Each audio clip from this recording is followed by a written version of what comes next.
বিসমিল্লাহির রহমানির রহিম। প্রিয় সংগ্রামী সুধী,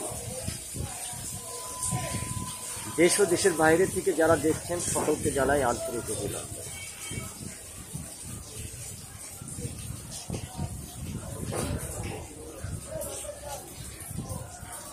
আপনারা জানেন যে এখনো সেই রক্তের দাগ শুকায়নি।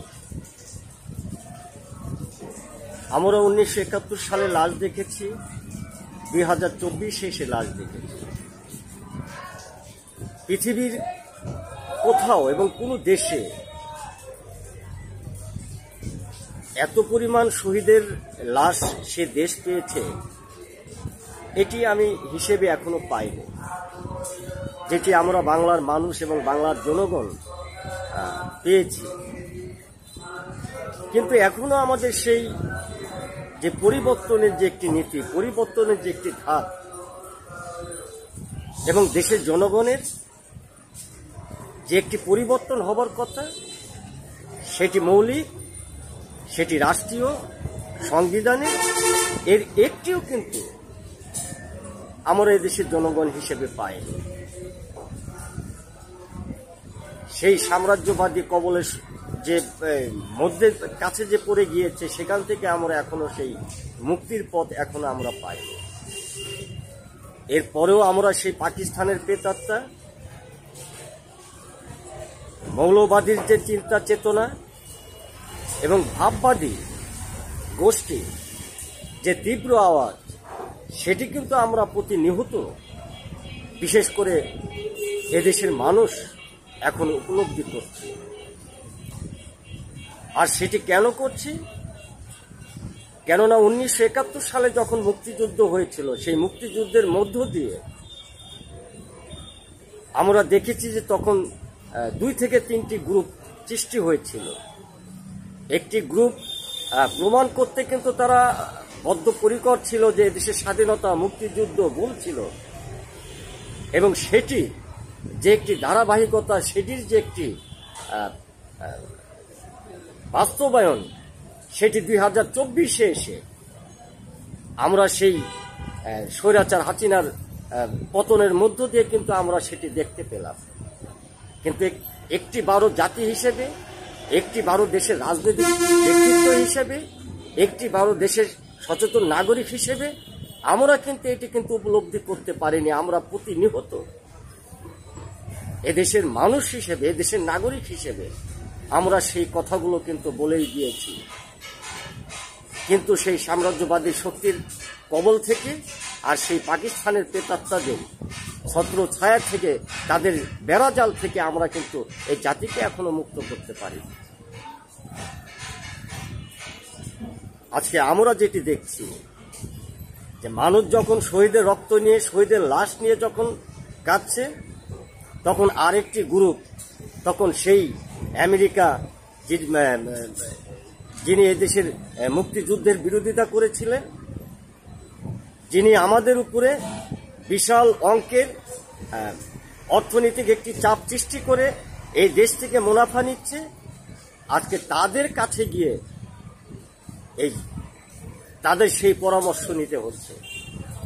এটি আসলে একটি লজ্জার বিষয়। তাহলে আমরা যে মানুষগুলোকে শহীদ হতে দেখলাম, যে শহীদের যে একটি চেতনা দেখলাম, আমরা সেই চেতনাকে বাস্তবায়ন না করে আজকে নিজেদের আখির গোছানোর জন্য, নিজেদের ক্ষমতাকে টিকসই করার জন্য, নিজেদের ব্যক্তিত্বকে জাহিল করার জন্য আজকে আমরা প্রতিনিয়ত যেটি দেখছি, সেটি কিন্তু পুরো জাতি কিন্তু উপলব্ধি করতে পারছে। আজকে সোশ্যাল মিডিয়ায় আমরা কিন্তু সেই বিষয়গুলো নিয়ে কিন্তু প্রতিনিয়ত আলোচনা দেখছি। কিন্তু এই আলোচনার যে একটি ঝড়, আলোচনার যে একটি ফলপ্রসূ, আলোচনার যে একটি নীল নকশা, সেটি আসলে আমরা কখন দেখব? আজকে হয়তো শুধু আমি ব্যক্তিগত দিক থেকে নয়, পুরো জাতি কিন্তু এই বিষয়টি কিন্তু বিবেকের, তাদের বিবেকের যে একটি যে জায়গা, সেখানে কিন্তু প্রতিটি মানুষ কিন্তু আজকে ঢুকিয়ে নিয়েছে সেই তাদের সেই চিন্তা ভাবনাগুলো। আমরা স্বাধীনতা চেয়েছি,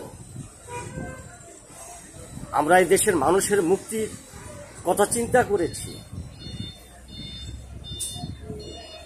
আমরা এটিও চিন্তা করেছি দেশের মানুষের যেন খাদ্য, অন্ন, বস্ত্র, বাসস্থান, চিকিৎসা, শিক্ষা সেটি যেন রাষ্ট্রীয়ভাবে যাতে দেশের জনগণ যাতে পায়। এদেশের ক্ষুদ্র ব্যবসায়, এদেশের মধ্যবিত্ত পরিবারগুলো, এদেশের যারা দরিদ্র শ্রেণীর মানুষ, তাদের যেন একটু সুখ শান্তি আসে, তারা যেন নাগরিক হিসেবে যেন সেই রাষ্ট্রের কাছ থেকে মৌলিক অধিকারগুলো যাতে তারা সকল সময় পায়, আমরা সেটির কোনো পরিবর্তন দেখিনি। কিন্তু আমাদের প্রতিনিয়ত এটি মনে করে দিচ্ছে যে স্বাধীনতা মানে আশার বাণী, এ ব্যতীত আর কিছু নয়। আজকে আমাদের যে চেতনা সেটি চির সগুনে ছিঁড়ে খাচ্ছে, আর তারা আমাদের আদর্শকে নিয়ে, এই স্বাধীনতাকে নিয়ে সেই বিদেশের কাছে আবার সেই বিক্রি করে দিচ্ছে। এতে কাদের লাভ?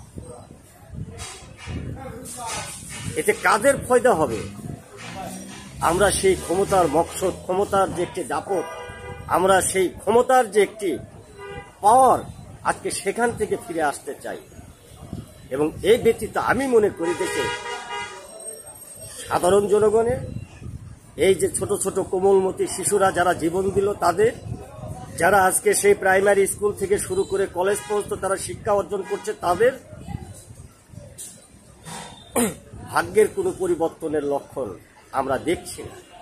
এবং সেটি হবে কিনা সেটিরও নিশ্চয়তা আজকে এই যে বৈষম্য করে করে একটি স্বৈরাচারের পতন হলো, কিন্তু দীর্ঘ 1 বছরে এই 12টি মাস এতেও কিন্তু আমাদের কিন্তু সেই নিশ্চয়তা কিন্তু দিতে পারেনি। সেই পরিবর্তনের যে একটি ধাপ সেটি কিন্তু নিয়ে আসতে পারেনি। আজকে এই লজ্জার ভার আমরা কার কাছে দিই? আজকে দেশের প্রতিটি মানুষের কিন্তু সেই চিন্তা চেতনা এবং সেই ভাবনার কিন্তু জায়গাগুলো কিন্তু দখল করে নিয়েছে। আমরা স্বাধীনতা চেয়েছি সেই লুটপাটকারীদের জন্য নয়, আমরা স্বাধীনতা চেয়েছি সেই পুঁজিবাজার অর্থনীতির পক্ষে নয়, আমরা স্বাধীনতা চেয়েছি এদেশের মানুষকে শোষণ হওয়ার পক্ষে নয়, আমরা স্বাধীনতা চেয়েছি এদেশের কর্মসংস্থান, শিল্প, কলকারখানা সেটি ক্রমশ বন্ধ হয়ে যাওয়ার পক্ষে নয়। আমরা স্বাধীনতা চেয়েছি প্রতিটি নাগরিকের রুটি রুজির নিশ্চয়তার জন্য। আমরা স্বাধীনতা চেয়েছি প্রতিটি মানুষের ন্যায়সঙ্গত রাষ্ট্রীয় অধিকারের জন্য। আজকে সেই অধিকারকে প্রতিফলন করতে হবে, এবং সেই অধিকার যদি আমরা প্রতিফলন ঘটাতে না পারি, তাহলে ওরা আমাদের চেতনাকে প্রতিনিয়ত পুঁজি করে ওরা ক্রমশ ব্যবসা করে যাবে। কেননা আজকে রাজনীতি হচ্ছে একটি ব্যবসা, এই ব্যবসার দ্বিতীয় পরবর্তী সময় এই ব্যতীত আর আমরা কোনো কিছু এদের কাছ থেকে চিন্তা ভাবনা করে আমরা পাইনি, এবং সেটি দেখেও নেই। আজকে সেই জায়গা থেকে পরিবর্তন করতে হবে, একটি সমৃদ্ধশালী, একটি স্বচ্ছ জাতি এবং দুর্নীতিমুক্ত একটি জাতি গঠনের প্রক্রিয়া করতে হবে।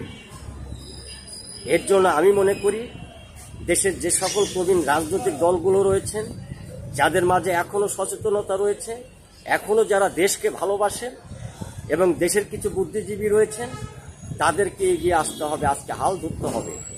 কেননা আপনি সেই 13 বছরের ছেলেকে যদি সেই জায়গায় বসান, তিনি কলা খাবে আর কলার চোচা ফেলে দেবে, যাতে আপনারা সেই জায়গায় হেঁটে হেঁটে যাবার সময় যাতে আচার খান, আর আপনাদেরকে নিয়ে সেই মেডিকেলের চেয়ারে বসাবে, আর চিকিৎসার জন্য তারা ওখানে গিয়ে একটি চেক লিখে দেবে। এ ব্যতীত আর কিচ্ছু দেবে না, কিন্তু সেটিও রাষ্ট্রের টাকা, সেটি জনগণের ট্যাক্সের টাকা। আপনাকে একটি স্বচ্ছ পথ দেখাবে না, আপনার পথ আপনাকে করে নিতে হবে। এবং এই দেশকে বিশেষ করে আজকে সেই পাকিস্তানের যে প্রেতাত্মা, তাদের কবল থেকে দেশকে মুক্ত করতে হবে। নইলে এই দেশের মুক্তিযুদ্ধ, এ দেশে 30 লক্ষ মানুষ যে শহীদ হয়েছে, এ দেশের মানুষ 2 লক্ষ মা বোন যে ইজ্জত দিয়েছে, আজকে 2024-এ এসে যারা সেই চেতনার জন্য, সেই দেশের গণতন্ত্রের জন্য, এদেশের বাক স্বাধীনতার জন্য যারা শহীদ হলো, আজকে তাদের চেতনাকে নিয়ে ওরা পুঁজি করে বহির্বিশ্বের কাছে আমাদের তামাশা হিসেবে গড়ে তুলবে। আজকে সেই স্থান আমি মনে করি দেশের প্রতিটি মানুষের কাছে আজকে বিবেচ্য বিষয় হয়ে দাঁড়িয়েছে। এ ব্যতীত এখান থেকে মুক্তি হবার আর কোনো পথ নেই। আশা করি আমার কথাগুলো আপনারা গুরুত্ব সহকারে বুঝবেন এবং সঠিক সিদ্ধান্ত নেবেন, কেননা আপনার সিদ্ধান্তই পারে এই জাতির ভাগ্যের পরিবর্তন করতে, এই দেশের সংবিধান ফলপ্রসূ করতে এবং দেশের 19 কোটি মানুষের মুক্তি বয়ে নিয়ে আসতে। সকলকে ধন্যবাদ।